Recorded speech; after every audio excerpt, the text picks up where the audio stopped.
السلام علیکم، میرا نام ہے ذیشان عثمانی۔ آج کی اس ویڈیو کا ٹاپک ہے کہ اپنا احترام کریں۔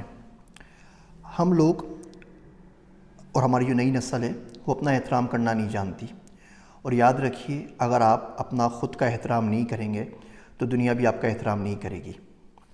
اپنے وقت کا احترام کریں، اپنے جسم کا احترام کریں، اپنی ریسورسز کا احترام کریں، اپنے حلیے کا احترام کریں۔ میرے ایک مینٹر ہیں، انہوں نے مجھے بڑی عجیب دعا سکھائی۔ کہنے لگے کہ اللہ سے مانگا کرو کہ اللہ مجھے کانوں کا، آنکھوں کا اور زبان کا احترام سکھا۔ تو مجھے سمجھ میں نہیں آیا، تو میں نے ان سے استفسار کیا کہ اس کا مطلب کیا ہے۔ تو انہوں نے بولا اس کا مطلب ہے کہ برا نہ سنو، نہ دیکھو، نہ کہو۔ اس کا شخصیت کے اوپر اثر ہوتا ہے۔ اتنی زیادہ برائیاں اگر آتی رہیں گی اندر تو پھر باہر بھی وہی چیز نکلے گی۔ وہ کہتے ہیں کہ ایک ٹنکی اگر ہو اور اس میں کوئی سوراخ ہو جائے اور اس سوراخ سے کوئی گند اگر اندر آ رہا ہو تو جتنا چاہے پانی صاف ڈال لو، جو بھی اندر غلاظت آ رہی ہے اس کا اثر کہیں نہ کہیں ضرور پڑے گا۔ تو اس لیے بولتے ہیں کہ اپنی زندگی میں اپنی ذات کا احترام کرو، اور کسی شخص کو الاؤ نہ کرو کہ تمہاری بے عزتی کرے، کسی شخص کو الاؤ نہ کرو کہ تمہیں برا بھلا کہہ سکے۔ کوئی بری بات نہ سنو، نہ دیکھو، نہ کہو۔ پاک صاف رہو گے، اس کا اثر شخصیت کے اوپر ضرور پڑے گا، زندگی میں ضرور آئے گا۔ ہم لوگ اپنے حلیے کا خیال نہیں کرتے، کہیں چلے جاتے ہیں، بال بڑے ہوئے ہیں، کپڑے استری ہوئے نہیں ہیں، اور پتہ نہیں کیسے حلیے کے اندر چلے جاتے ہیں۔ یقین جانیے میں نے کچھ لوگ ایسے دیکھے ہیں۔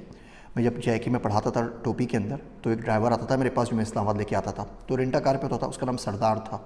وہ اتنے اچھے کپڑے پہنتا تھا ماشاءاللہ سے، اور اتنا وہ پرفیوم لگا کے اتنا سج دھج کے آتا تھا کہ لگتا تھا شادی میں جا رہا ہے، اور مجھے اس کے ساتھ بڑا کمفرٹیبل فیل ہوتا تھا۔ صاف ستھرا آدمی تھا، مجھے بھی بڑی خوشی ہوتی تھی۔ اب وہ دیکھیں، مجھے اس بات کو 11 سال گزر گئے، مجھے آج تک یاد ہے وہ بندہ۔ تو اپنا خیال کریں۔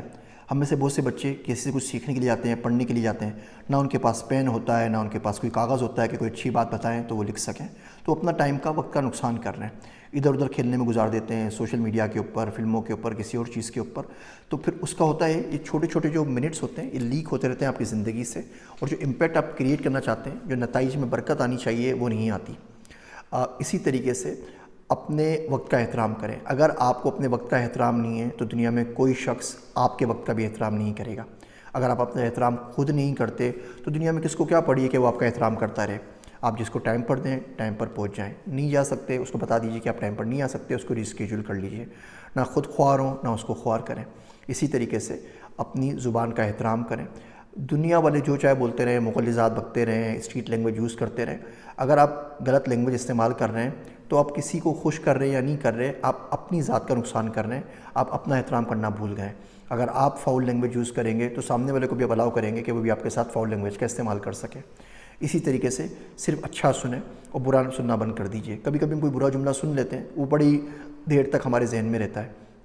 میرا ایک دوست ہے عبداللہ، وہ گانے نہیں سنتا، تو میں سے پوچھتا ہوں کیوں گانے نہیں سنتے؟ وہ دنیا سنتی رہتی ہے، تم فلم زیادہ نہیں دیکھتے؟ تو کہتا ہے کہ میری یادداشت بڑی اچھی ہے، اور کوئی اگر میں گانا سن لوں تو میرے دماغ میں بجتا رہتا ہے۔ تو اس سے بہت اچھا ہے کہ دماغ کے بیک گراؤنڈ کے اندر جو ٹون بج رہی ہو وہ اللہ کے ذکر کی بج رہی ہو، یا اللہ کے قرآن شریف میرے دماغ میں بار بار چل رہا ہو، یا اذان کی آواز چل رہی ہو، یا کوئی اور اچھی نیچر کی آواز چل رہی ہو، بجائے اس کے کہ وہ گانے یا فلمیں میرے دماغ میں بجتی رہیں۔ تو ایک چھوٹی سی بات تھی، ہے مشکل، کوشش کریں سمجھنے کی، انشاءاللہ تعالیٰ آج نہیں تو کل آپ کو سمجھ میں آ جائے گی۔